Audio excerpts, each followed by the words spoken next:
ginahan sa mga kawani sa Provincial Agriculture Office ang pagpahigayon ng Soil Health Assessment, National Soil Sampling o Testing sa tibuok lalawigan sa Misamis Oriental.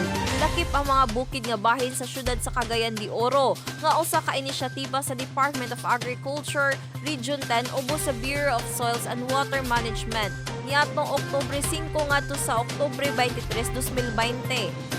Moabot 18 ka mga personahe sa buhatan sa Pagro ang ipadala aron pagkuha og soil sample sa matag tugkaran nga adunay gitamnan sa mais.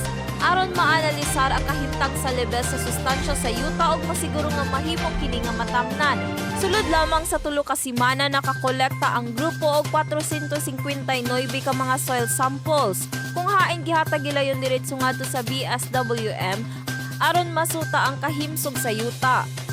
Gani ang Misamis Oriental dako og potensyal nga mas mapalambo ug mapadako ang produksyon sa mais tungod kay duol kini sa dagat. Hain ang tubig parat nga usa sa makatabang nga mapalambo ang ilang mga pananom.